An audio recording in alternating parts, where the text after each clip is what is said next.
Krishna study class में आप सभी भाई बहनों का हार्दिक स्वागत है। आज हम देखेंगे डॉक्टर हजारी प्रसाद द्विवेदी जी को।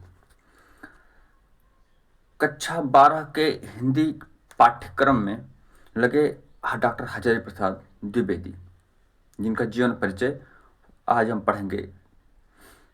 आचार्य हजारी प्रसाद द्विवेदी का जन्म श्रावण शुक्ल पक्ष एकादशी संवत 1964 यानी कि सन 1907 को बलिया जिले के दोबे का छपरा गांव के एक प्रतिष्ठित सरयू पारी ब्राह्मण कुल में हुआ।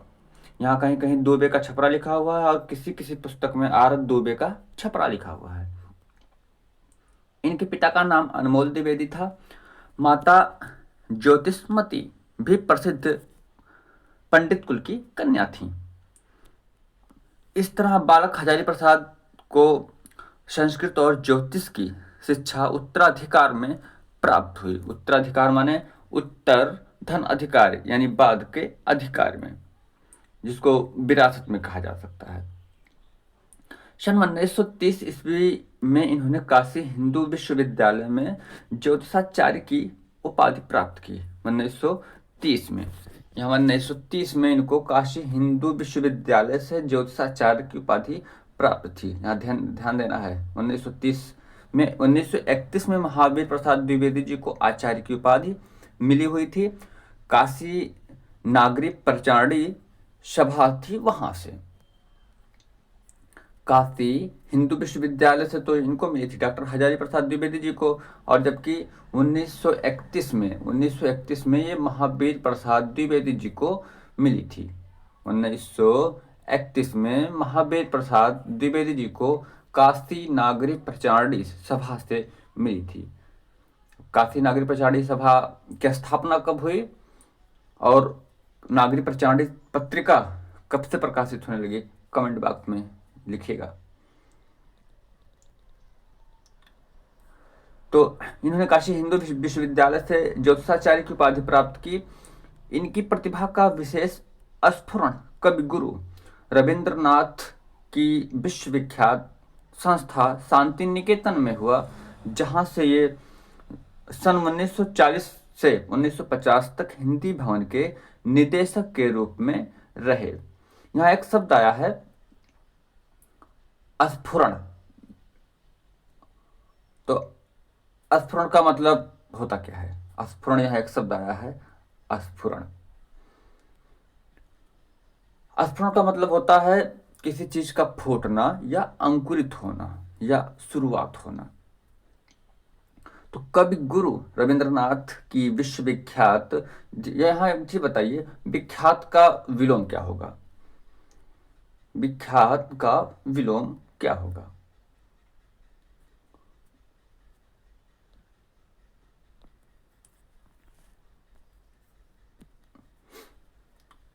तो विश्वविख्यात संस्था शांति निकेतन में हुआ। जहां ये सन 1940 से 1950 तक हिंदी भवन के निदेशक के रूप में रहे। यहीं इनके विस्तृत स्वाध्याय और सृजन का शिलान्यास हुआ। यहीं इनके विस्तृत स्वाध्याय और सृजन का शिलान्यास हुआ। यहाँ पे एक शब्द आया है सृजन, एक शब्द आया है स्वाध्याय और एक शब्द आया है विस्तृत। विस्तृत का अर्थ होता है विस्तार से, जिसका विस्तार किया गया हो। इसका विलोम शब्द बताइए। विस्तृत का विलोम शब्द बताइए। दूसरा शब्द है स्वाध्याय। स्वाध्याय मतलब स्वयं से अध्याय यानी अध्ययन करना। स्वाध्याय यानी खुद से अध्याय का अध्ययन करना, स्वाध्याय। इसमें कौन सी संधि है? सृजन। सृजन शब्द का मतलब होता है निर्माण करना। तो सृजन का विलोम शब्द बताना है। सृजन का विलोम शब्द बताइए। स्वाध्याय में संधि कौन सा होगा यह बताना है, और विस्तृत का विलोम शब्द बताना है। सन 1949 में लखनऊ विश्वविद्यालय ने इन्हें डी.लिट की उपाधि से सम्मानित किया। सन 1950 में ये काशी हिंदू विश्वविद्यालय के हिंदी विभाग के प्रोफेसर और अध्यक्ष नियुक्त हुए। यहाँ से फिर से देखिएगा, सन 1950 सन 1950 में काशी हिंदू विश्वविद्यालय के हिंदी विभाग के प्रोफेसर और अध्यक्ष नियुक्त हुए। सन 1957 में इन्हें पद्म भूषण की उपाधि से विभूषित किया गया। 1957 में इन्हें पद्म भूषण की उपाधि से विभूषित किया गया, यानी अलंकृत किया गया। सन 1958 में ये राष्ट्रीय ग्रंथ न्यास के सदस्य बने। ये कई वर्षों तक काशी नागरी प्रचारणी सभा के उपसभापति, खोज विभाग के निर्देशक तथा नागरी प्रचारणी, यहां देखिए नागरी प्रचारणी पत्रिका, ये नागरी प्रचारणी सभा की स्थापना कब हुई, नागरी प्रचारणी पत्रिका का प्रकाशन कब से होने लगा, ये आपको कमेंट बॉक्स में बताना है, के संपादक रहे। इसके बाद सन 1960 से 1966 तक ये पंजाब विश्वविद्यालय चंडीगढ़ में हिंदी विभाग के प्रोफेसर और अध्यक्ष रहे। तत्पश्चात इन्होंने भारत सरकार की हिंदी संबंधी विविध योजनाओं का दायित्व ग्रहण किया। 18 मई 1979 को इनका निधन हो गया। इसको ध्यान देना है, 18 मई सन 1979 को इनका निधन हो गया। निधन याद रखना है, 1979। और जबकि इनका जन्म कब हुआ, 19 अगस्त 1907 में हुआ था और निधन 19 मई 1979 में। आचार्य द्विवेदी का साहित्य बहुत विस्तृत है। कविता और नाटक के क्षेत्र में इन्होंने प्रवेश नहीं किया, ये ध्यान देना है। कविता और नाटक के क्षेत्र में ये इन्होंने प्रवेश नहीं किया है। यहां देखिए, ये कविता और नाटक, अगर मान लिया जाए कविता और नाटक इनका पूछ लिया जाए तो इन्होंने कविता और नाटक के क्षेत्र में प्रवेश ही नहीं किया था, यानी कि कोई नाटक नहीं, कोई कविता इनकी नहीं होगी। इनकी कृतियां वर्गीकरण के आधार पर निम्नलिखित है। इतिहास देखिए, इनका जो इतिहास ग्रंथ है, हिंदी साहित्य है, हिंदी साहित्य का इतिहास है, हिंदी साहित्य का आदिकाल है। हिंदी साहित्य का इतिहास तो रामचंद्र शुक्ल जी का है। और हिंदी साहित्य की भूमिका है, हिंदी साहित्य का आदिकाल है। हिंदी साहित्य की भूमिका ये 1940 में है, इसको जानते हो चलेंगे, 1940 में है। हिंदी साहित्य की भूमिका 1940 ईस्वी में है और ये इनका साहित्य ग्रंथ है। हिंदी साहित्य का आदिकाल ये कहीं कहीं 1952 लिखा है, कहीं कहीं 1953 लिखा हुआ है। ये 1952 हिंदी साहित्य का आदिकाल 1952, हिंदी साहित्य की भूमिका 1940। जबकि हिंदी साहित्य का जो ये दिया हुआ हिंदी साहित्य, इसका प्रकाशन वर्ष कहीं दिख नहीं रहा था।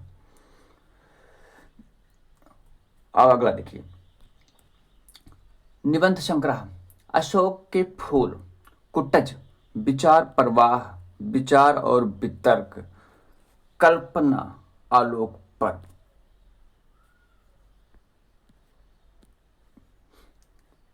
अशोक के फूल, कुटज, विचार प्रवाह, विचार और वितर्क, कल्पलता, आलोक पर्व।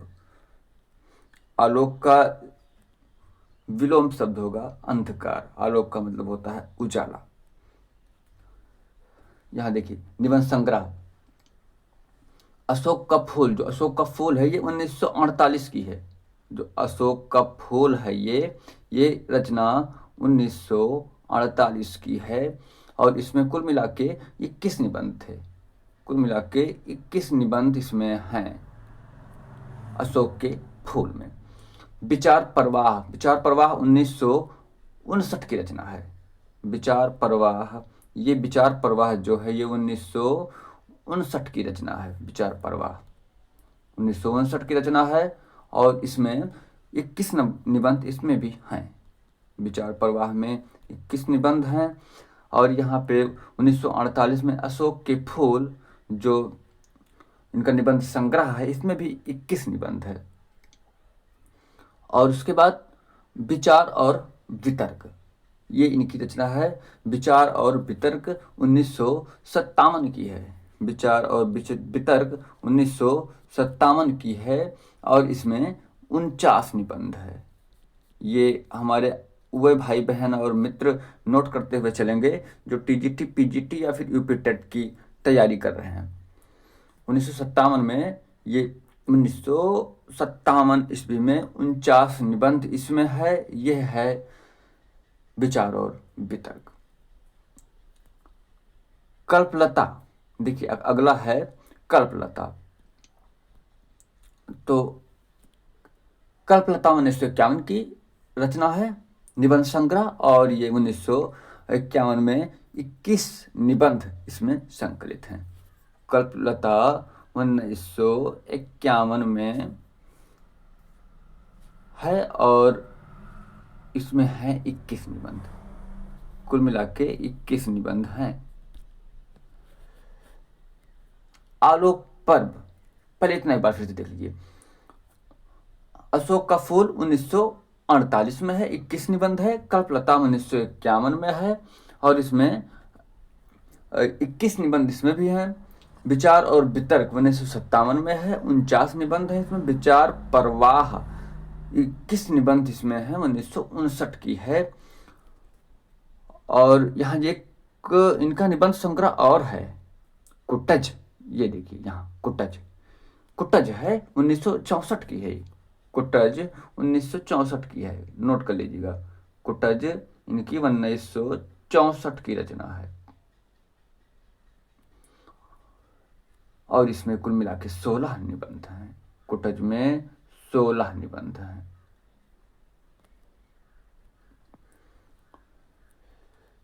तो जो बच्चे इंटरमीडिएट के हैं, इंटरमीडिएट का बोर्ड परीक्षा देना है फाइनल का, वो उनके लिए ये सन और ये कितने निबंध है ये बहुत महत्वपूर्ण नहीं है। बस नाम भर जानना जरूरी है कि विधा कौन सी है, रचना कौन सी है।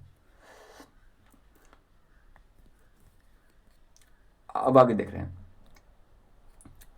आलोक पर्व, इनका एक है निबंध संग्रह आलोक पर्व। ये आलोक पर्व 1972 की रचना है। ये आलोक पर्व 1972 की रचना है और इसमें ये महत्वपूर्ण है। 1972 की रचना है आलोक पर्व और इसमें कुल मिला के 41 निबंध हैं। और ये ध्यान देना है कि इसी रचना पर इनको साहित्य अकादमी पुरस्कार 1973 में मिला था। 1973 में साहित्य अकादमी पुरस्कार आलोक पर्व रचना पर मिला था और यह रचना है 1972 की। इसमें कुल निबंध हैं मिला करके 41 निबंध संकलित हैं। इसमें कुल मिला के 41 निबंध संकलित हैं।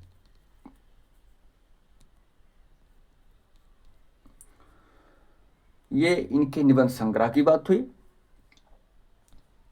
अब देखिए साहित्यिक, शास्त्रीय और आलोचनात्मक ग्रंथ कालिदास की लालित्य योजना, ये आलोचनात्मक ग्रंथ है। कालिदास की लालित्य योजना। और उसके बाद सूरदास, फिर उसके बाद कबीर भी इनकी आलोचनात्मक ग्रंथ है। साहित्य सहचर, साहित्य का मर्म, ध्यान देना यहां। कालिदास की लालित्य योजना,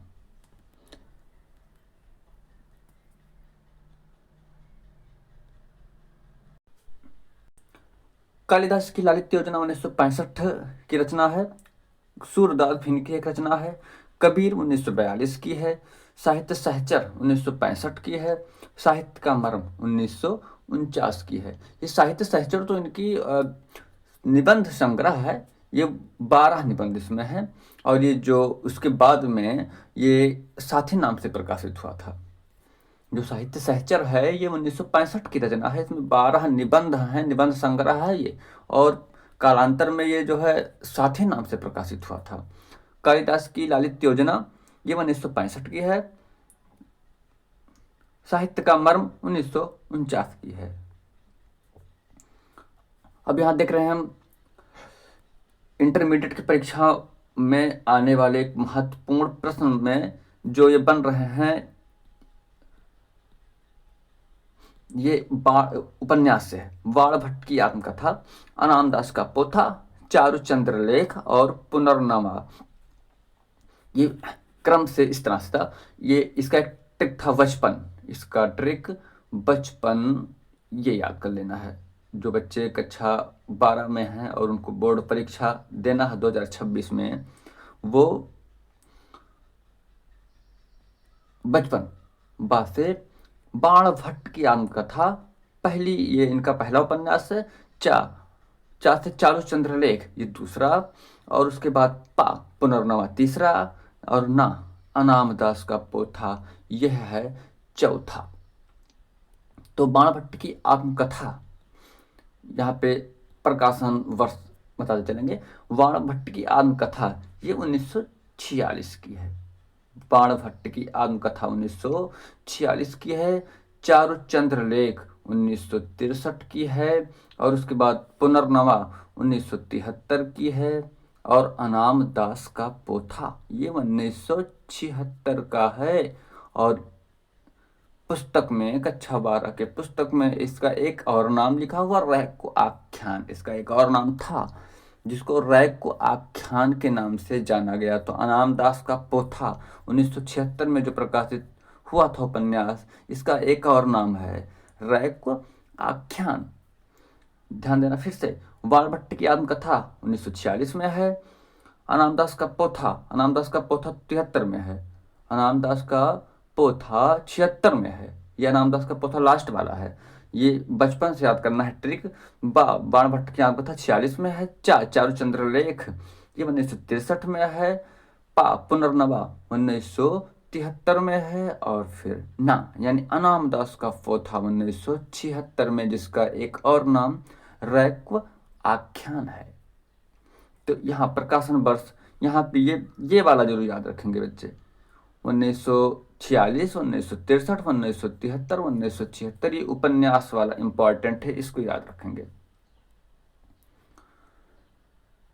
ये जो बच्चे कक्षा 12 के हैं ये नोट करते चलें। हिंदी के उच्च स्तरीय ललित निबंधकारों में आचार्य द्विवेदी का मूर्धन्य स्थान है। मूर्धन्य एक शब्द आया है यहाँ, देखिए मूर्धन्य। मूर्धन्य का मतलब होता है श्रेष्ठ। मूर्धन्य का मतलब श्रेष्ठ होता है, श्रेष्ठ। ये मूर्धन्य का मतलब श्रेष्ठ होता है। क्लिष्ट शब्दों के जो कठिन शब्द हैं उनके अर्थ भी पूछे जाते हैं बोर्ड परीक्षा में, तो एक एक शब्द का अर्थ जरूर जानते हुए चलेंगे। श्रेष्ठ, मूर्धन्य का मतलब श्रेष्ठ होता है। हिंदी के उच्च स्तरीय ललित निबंधकारों में आचार्य द्विवेदी का मूर्धन्य स्थान है। आत्म अभिव्यंजना के साथ साथ साहित्य, संस्कृति, प्रकृति सुषमा, लोक जीवन और समकालीन समस्याओं का मिला जुला रसास्वादन कराने में इनकी शैली अभिनव है। इनकी शैली अभिनव है। यहाँ पर मीनिंग देखते चलेंगे हम, इनका अर्थ देखते चलेंगे।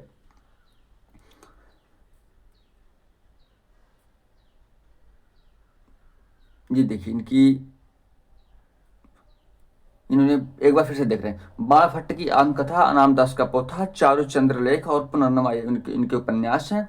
हिंदी के उच्च स्तरीय ललित निबंधकारों में आचार्य द्विवेदी का मूर्धन्य स्थान है। आत्म अभिव्यंजना के साथ साथ साहित्य, संस्कृति, प्रकृति सुषमा, सुषमा यहाँ एक शब्द है सुषमा। सुषमा का मतलब होता है सुंदर। सुषमा, लोक जीवन, समकालीन समस्याओं का मिला जुला रसास्वादन कराने में इनकी शैली अभिनव है। अभिनव मतलब होता है नया, जो नूतन होता है उसका भी एक पर्यायवाची शब्द है अभिनव, जो जल्द में कुछ हुआ है वो।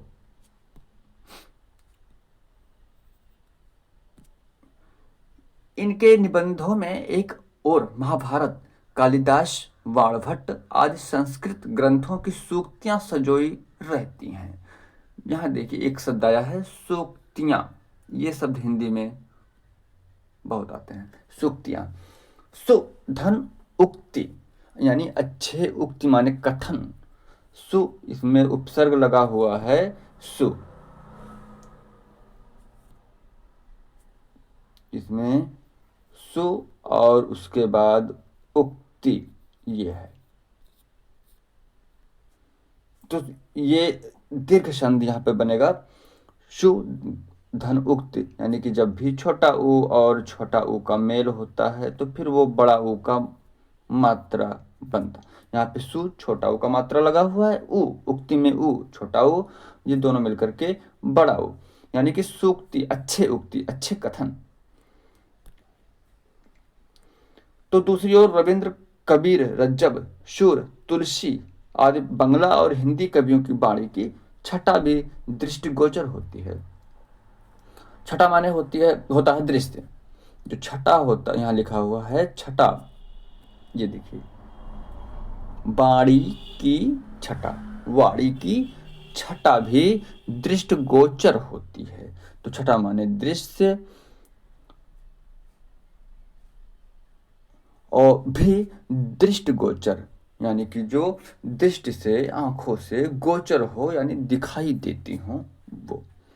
गोचर का विलोम शब्द होगा अगोचर, जो आंखों से ना दिखाई देती हो या जो दिखाई ना देती हो वही अगोचर। और गोचर माने दिखाई देने वाला, यानी प्रत्यक्ष जो हो, जिसका हम दर्शन करें वो गोचर।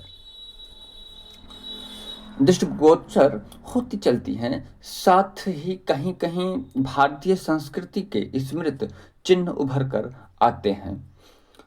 तो कहीं भारत की निसर्ग शोभा, यहाँ एक शब्द देखिए निसर्ग, कहीं भारत की निसर्ग शोभा, यानी निसर्ग मतलब एक तो प्रकृति होता है, एक त्यागना होता है, तो यहाँ पर प्रकृति इसका अर्थ निकलना चाहिए। भारत की निसर्ग शोभा का यानी प्राकृतिक शोभा का संदेश लेकर अशोक के फूल, देवदारू की छाया और कुटच की शाखाएं झांक आती हैं। ये वृक्ष के नाम हैं, अशोक के फूल, देवदारू की छाया और कुटच की शाखाएं झांका जाती हैं। इनका उन्मुक्त व्यक्तित्व रह रहकर इनके निबंधों में विनोद की हिलोर उठाता चलता है। इनका यहाँ पर शब्द देखिएगा उन्मुक्त, एक शब्द आया है उन्मुक्त, रहकर इनके निबंधों में विनोद, एक शब्द यहाँ पे इसको नोट करते चलिएगा विनोद, और एक शब्द हिलोर, अर्थ सबका जानते चलेंगे। तो इनका उन्मुक्त व्यक्तित्व रह रहकर इनके निबंधों में विनोद की हिलोर उठाता चलता है। उन्मुक्त मतलब होता है स्वतंत्र, हम पक्षी उन्मुक्त गगन के, शिवमंगल सिंह जी की ये रचना है, एक कविता है। शिवमंगल सिंह सुमन जी हैं जो प्रगतिवादी कवि हैं, उनकी एक रचना है। तो उन्मुक्त मतलब होता है स्वतंत्र व्यक्तित्व, जिसको अंग्रेजी में पर्सनालिटी कहा जाता है। पर्सनालिटी यानी कि जिसके अंदर मानवता हो, एक व्यक्ति होने का गुण हो, उनका व्यक्तित्व अच्छा होता है। इसका मतलब उनके अंदर मानवता का गुण होना चाहिए। इन निबंधों में विनोद, विनोद शब्द का अर्थ होता है मनोरंजन। एक शब्द है प्रमोद, उसका भी होता है मनोरंजन, और एक विनोद, इसका भी मनोरंजन करना या हंसाना या अपने कलाओं से किसी को रिझाना, विनोद। हिलोर उठाता, हिलोर मतलब होता है तरंग, हिलोर का अर्थ होता है तरंग, जो ये नदियों या समुद्रों में अधिकतर आती हैं, हिलोर उठती हैं, तरंगें उठती हैं, उसी को बोला जाता है हिलोर। पर कभी कभी ये अपने संस्कृति की विस्मृत अथवा मानो पतन के विषाद, यहाँ एक शब्द आया है विषाद, विषाद से संजीदा भी दिखाई पड़ते हैं। विषाद और संजीदा ये दोनों शब्द बच्चे लिखते चलेंगे। देश प्रेम और मानव प्रेम का व्यापक चित्र इनके साहित्य के पटल पटल भी यहाँ ये अर्थ भी जानते चलेंगे पर अंकित है।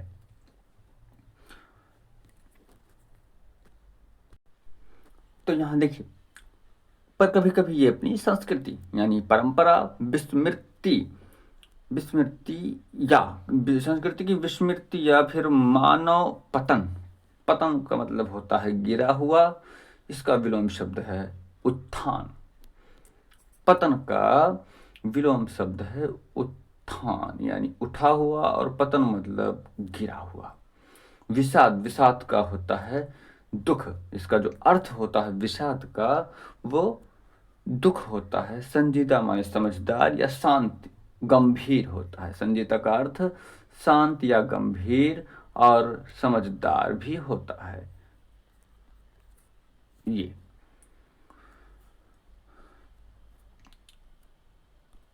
देश प्रेम और मानव प्रेम का व्यापक चित्र इनके साहित्य के पटल पर अंकित है। यहाँ पर एक शब्द आया है पटल। पटल मतलब होता है सतह। पटल मतलब होता है सतह। तो इनके साहित्य के पटल पर अंकित है यानी दर्शाया गया है, लिखा गया है, दिखाया गया है। डॉक्टर विद्यानिवास मिश्र ने इनके निबंधों की विशेषता बताते हुए कहा है, क्या कहा है देखिए। द्विवेदी जी बहुश्रुत हैं, द्विवेदी जी बहुश्रुत हैं और हैं कथा कौतुकी भी। ये डॉक्टर विद्यानिवास मिश्र जी ने कहा है इनके निबंधों की विशेषता को बताते हुए कि द्विवेदी जी बहुश्रुत हैं और हैं कथा कौतुकी। कथा का मतलब होता है किस्सा या कहानी, और कौतुकी मतलब होता है, कौतुक का अर्थ होता है कि किसी चीज का के प्रति उत्कंठा होना या उत्साह होना या व्याकुलता होना, कौतुक। तो यहाँ कथा कौतुकी भी है। ये विद्यानिवास मिश्र जी इनके निबंधों के विशेषता के बारे में बताते हुए कहा है। अगला देखिए, उनके निबंधों का सबसे मुख्य गुण है किसी एक विषय को लेकर अनेक विचारों को छोड़ देना। किसके? हजारी प्रसाद जी के। जिस प्रकार वीणा के तार को छोड़ने से बाकी सब तार झंकृत होते हैं, उसी प्रकार उस एक विषय को छूते ही लेखक की चित्रभूमि पर बंधे हुए सैकड़ों विचार बज उठते हैं। द्विवेदी जी के निबंध अनेक विधाओं के ज्ञान भंडार हैं। उनमें इतिहास, पुरातत्व, ज्योतिष, दर्शन और शास्त्रों का सुगम सार संग्रह है। जिस भी शब्द का अर्थ समझ में ना आएगा बच्चे कमेंट बॉक्स में लिखते चलेंगे। एक एक शब्द का अर्थ जानना है, कोई शब्द छोड़ना नहीं जिसका अर्थ ना पता हो। यहाँ देखिए फिर से एक बार, उनके निबंधों का सबसे मुख्य गुण है किसी एक विषय को लेकर अनेक विचारों को छेड़ देना। जिस प्रकार वीणा के तार को छेड़ने से बाकी सब तार झंकृत हो उठते हैं। यहाँ शायद इसके पहले छोड़ने शब्द कह दिए थे हम, माफ कीजिएगा। इन्होंने कहा कि उनके निबंधों का सबसे मुख्य गुण है कि किसी एक विषय को लेकर अनेक विचारों को छेड़ देना। जिस प्रकार वीणा के तार को छेड़ने से बाकी सब तार झंकृत यानी कि झंझना उठते हैं, कंपन हो जाता है, झंकृत हो जाता है, उसी प्रकार उस एक विषय को छूते ही लेखक की चित्रभूमि पर बंधे हुए सैकड़ों विचार बज उठते हैं। द्विवेदी जी के निबंध अनेक विधाओं के ज्ञान भंडार हैं। ज्ञान भंडार मतलब ज्ञान का भंडार। उनमें इतिहास, पुरातत्व, ज्योतिष, दर्शन और शास्त्रों का सुगम सार संग्रह है। सुगम, यहाँ पे एक शब्द आया है सुगम, जो आसान हो, सुगम। इसका विलोम होता है दुर्गम। सुगम का जो आसान हो, जो जहाँ जाना आसान हो। गम माने जाना होता है ना, तो जहाँ जाना आसान हो। दुर्गम माने ऐसा रास्ता जहाँ पर जाना आसान ना हो, दुर्गम। ज्ञान गरिमा के साथ लालित्य का इन्होंने अद्भुत योग किया है। ज्ञान गरिमा, ये एक शब्द आया है, ज्ञान गरिमा के साथ लालित्य का इन्होंने अद्भुत योग किया है। देखिए, एक शब्द है गरिमा। गरिमा मतलब होता है, एक शब्द हो, देखिए ये शब्द है सार संग्रह, ज्ञान गरिमा, लालित्य, अद्भुत। ये शब्द, इनके अर्थ जानते चलते हैं। सार संग्रह, सार मतलब होता कसौटी, किसी चीज का निचोड़। तो सार संग्रह, सार का यानी कसौटी का, इनका निचोड़। संग्रह, संग्रह मतलब होगा संकलन। और ज्ञान गरिमा, गरिमा का मतलब होता है महत्व, गरिमा का अर्थ होगा महत्व। ललित माने होता है सुंदर, तो यहाँ पे लालित है यानी सुंदरता से लिया गया है। अद्भुत मतलब होगा आश्चर्य। योग किया है यानी मेल किया गया है। आगे देखें, आचार्य द्विवेदी की भाषा शुद्ध, परिमार्जित, प्रौढ़ और सरस खड़ी बोली है। ये देखना, यहाँ पे भाषा पूछा जा सकता है आचार्य हजारी प्रसाद द्विवेदी जी की। तो ये देखिए, ये लिखना होगा, आचार्य द्विवेदी की भाषा शुद्ध, परिमार्जित यानी साफ सुथरा, छटा हुआ, प्रौढ़ यानी होगा परिपक्व, और सरस खड़ी बोली है। सरस मतलब होता है, यहाँ सरस का मतलब बताइए, सरस का मतलब क्या होता है? तो सरस का यहाँ पर अर्थ होगा जिसमें रस हो, जिसमें रस हो। और हिंदी साहित्य के भाषा में रस आनंद को कहा जाता है, जो अनुभूति होती है उसको कहा जाता है सरस, यानी जिसमें रस हो, यानी कि आनंद सहित, जिसमें आनंद हो वो सरस है। और इसका विलोम हो जाएगा नीरस। अभी 2025 वाले बोर्ड परीक्षा में ये शब्द आया हुआ है, नीरसा। नीरसा का संधि विच्छेद करने के लिए बोला गया था। तो नीरस मतलब होता है जिसमें रस ना हो, जिसमें कोई आनंद ना हो। सरस का मतलब होता है जिसमें कोई आनंद हो। तो हिंदी साहित्य में रस का अर्थ आनंद होता है। इनकी भाषा के इनकी भाषा में संस्कृत के तत्सम शब्दों के साथ उर्दू, यहाँ देखिए, इनकी भाषा में संस्कृत के तत्सम शब्दों के साथ उर्दू, फारसी एवं अंग्रेजी के प्रचलित शब्दों का प्रयोग हुआ है। कहावतों एवं मुहावरों का भी प्रयोग किया गया है। इनकी शैलियों में विचारात्मक, गवेषणात्मक, व्यंग्यात्मक, सूत्रात्मक, भावात्मक, आलंकारिक, वर्णनात्मक आदि के रूप दिखाई पड़ते हैं। यहाँ देखते चलिए, विचारात्मक, ये निबंध के भेद है, निबंध के प्रकार। गवेषणात्मक, व्यंग्यात्मक, सूत्रात्मक, भावात्मक, आलंकारिक, एक प्रत्यय जुड़ा हुआ है, और आदि स्वर्ग दीर्घीकरण हो गया, यहाँ पे अलंकार से आलंकारिक हो गया। वर्णात्मक, ये देखिए, गवेषणा एक शब्द है, गवेषणा, ये गोधन एषणा, ध्यान देना यहाँ पे, गोधन एषणा, गवेषणा। यहाँ पे संधि अगर पूछा जाए तो अयादि होनी चाहिए, अयादि संधि। कौन सी? अयाद। गवेषणा,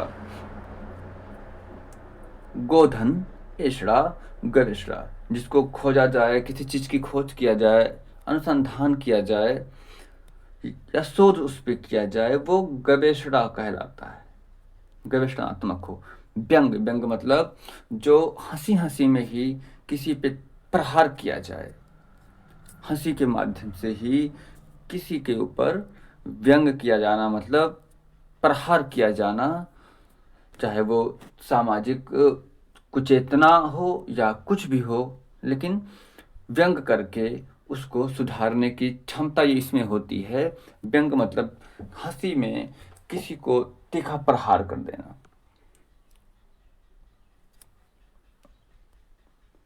आदि के रूप दिखाई पड़ते हैं। आगे देखिए, कंदर्प देवता के 5 प्रमुख पुष्पों में से एक है। देखिए ये यहाँ पे एक शब्द और देख लीजिए यहाँ पे, ये आलंकारिक। ये अलंकार शब्द में एक प्रत्यय जोड़ने पर आलंकारिक शब्द हो जाएगा। और यहाँ पे आदि वर्ण है, जो आदि स्वर है, इसका दीर्घीकरण हो गया है, अलंकार से आलंकारिक हो गया है, एक प्रत्यय जुड़ा हुआ है।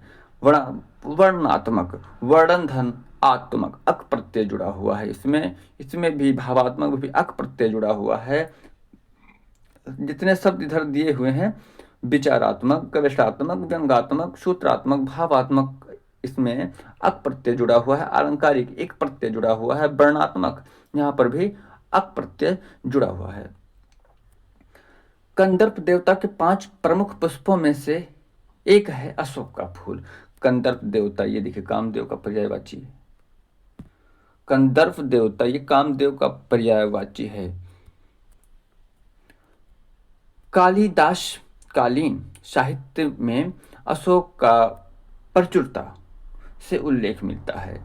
जो कालिदास कालीन साहित्य में अशोक का प्रचुरता से उल्लेख मिलता है। एक चीज बताइए यहाँ पे, उल्लेख में कौन सी संधि है? उल्लेख शब्द में कौन सी संधि है? उतधन लेख, उल्लेख होना चाहिए। लत्व संधि, यहां देखिए इसकी प्रमुख विशेषता यह है कि उदास नहीं है। 2000 वर्ष पूर्व कालिदास के समय में जब उसे बहुत सम्मान मिला था, जैसा प्रसन्न चित्त, एक शब्द यहां फिर मिल गया, प्रसन्न चित्त, चित्त मतलब मन, प्रसन्न मतलब खुश। और एक शब्द और यहाँ पे ध्यान दीजिएगा, वदन, एक शब्द है वदन और एक शब्द है बदन। तो वदन का मतलब हो जाएगा मुख और बदन का मतलब हो जाएगा शरीर। अगर वदन आया, प्रसन्न वदन यानी प्रसन्न मुख वाला। गज वदन यानी गणेश भगवान, गज मतलब हाथी, हाथी जैसा उनका वदन था। वदन मतलब होगा मुख, और जबकि बा होगा अगर बदन, तो ये शरीर का पर्यायवाची है। उर्दू में है ये वदन, उर्दू भाषा का शब्द है ये, और वदन ये हिंदी भाषा का शब्द है। वदन मतलब होगा मुख। तो वैसा आज अनादरित होकर, यहां देखिए अनादरित एक शब्द आया है, अनादरित शब्दों को जानते हुए चलेंगे। उपसर्ग, अन उपसर्ग लगा हुआ है और इसमें जोड़ा गया है आदरित। आदर धन इत प्रत्यय है, अन उपसर्ग है और इसका मूल शब्द है आदर। इसी में उपसर्ग के रूप में लगा दिया गया है अन, और प्रत्यय के रूप में लगा हुआ है इत। तो अनादरित यानी इसमें एक उपसर्ग भी है और एक प्रत्यय भी है और मूल शब्द है आदर।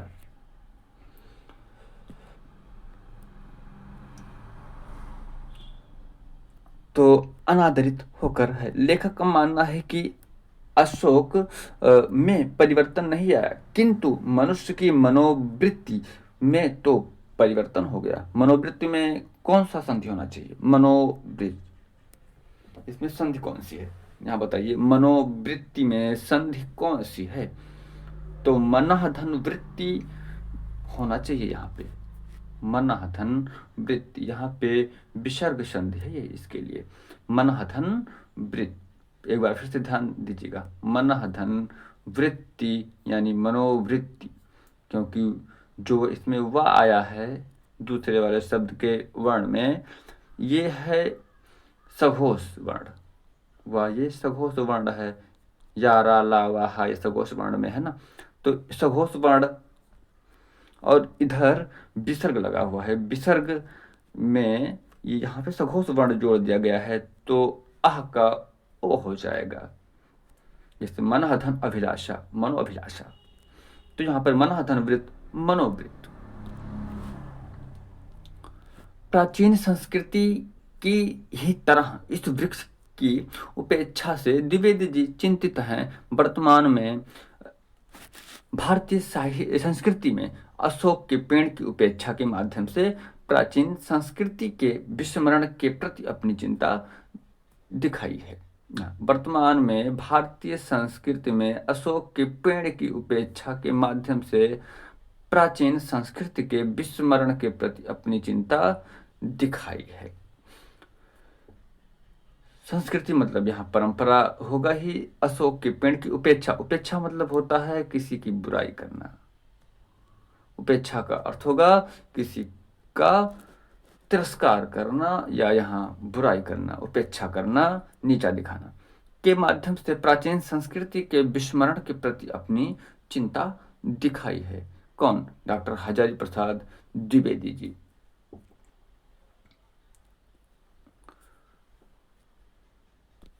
तो यहाँ ये इनका जीवन परिचय ये समाप्त हुआ।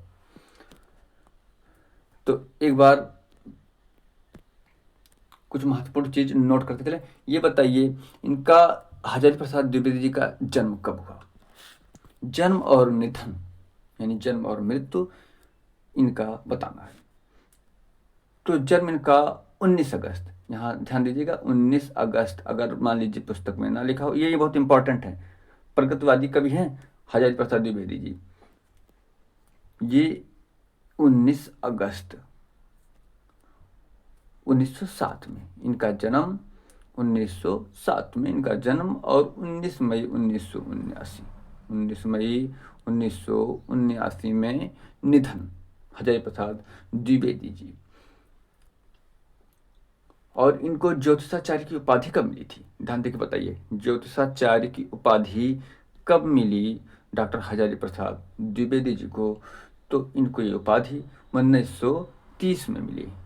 साहित्य इसमें ज्योतिषाचार्य की जो उपाधि मिली डॉक्टर हजारी प्रसाद द्विवेदी जी को, वो 1930 में मिली। और किसने दिया? बीएचयू ने दिया, यानी बनारस हिंदू यूनिवर्सिटी ने दिया। काशी नागरी प्रचारणी सभा ने, बताइए किसको दिया था? काशी नागरी प्रचारणी सभा किसको दिया था आचार्य की उपाधि? यहाँ हजारी प्रसाद द्विवेदी जी को 1930 में मिला। और किसने दिया? बीएचयू यानी बनारस हिंदू विश्वविद्यालय ने दिया है हजारी प्रसाद द्विवेदी जी को। तो महावीर प्रसाद द्विवेदी जी को किसके द्वारा मिला?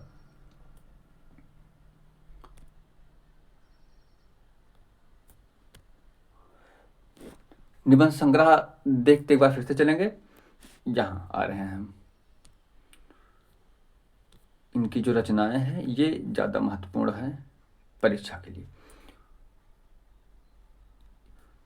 हिंदी साहित्य इतिहास ग्रंथ है, एक बार देखते चलिएगा। हिंदी साहित्य इतिहास ग्रंथ है। हिंदी साहित्य का आदिकाल, हिंदी साहित्य की भूमिका 1940 में, और हिंदी साहित्य का आदिकाल 1952 में, कहीं कहीं 53 है, 1952 और 53। निबंध संग्रह में अशोक के फूल हैं, कुटज है, विचार प्रवाह है, विचार और वितर्क हैं, कल्पलता, आलोक पर्व। ये आलोक पर्व ज़्यादा महत्वपूर्ण है, इसको याद रखिएगा। आलोक पर्व ये 1972 की रचना है और 1973 में इस रचना पर साहित्य अकादमी पुरस्कार मिला। इस रचना में 14 निबंध हैं कुल मिला के। आलोक पर्व में कितने निबंध हैं? 14 निबंध हैं। इसमें 14 निबंध हैं। 1973 में साहित्य अकादमी मिला है और 1972 की ये रचना है। उपन्यास में देखना है वाण भट्ट की आत्मकथा। ये वाण भट्ट की आत्मकथा, ये उपन्यास के महत्वपूर्ण। अनामदास का पोथा दूसरा, चारुचंद्रलेख तीसरा और पुनर्नवा चौथा। इसको ट्रिक बता दिए हैं, बचपन से याद करना है सीरियल से। वाण भट्ट की आत्मकथा 1946 में है वाण भट्ट की आत्मकथा। उसके बाद चारुचंद्रलेख 1963 में है। चारुचंद्रलेख दूसरा उपन्यास है, 63 में है। पुनर्नवा 1973 में है, तीसरा उपन्यास है, 73 में है। और अनामदास का पोथा जिसका दूसरा नाम है रैको आख्यान, वो 1976 में है। ये याद रखना है। तो ये इनका महत्वपूर्ण विधायन की है, इतिहास से है, निबंध संग्रह से है, साहित्यिक, शास्त्रीय और आलोचनात्मक ग्रंथ हैं। उपन्यास 4 हैं इनके, ये याद रखना है।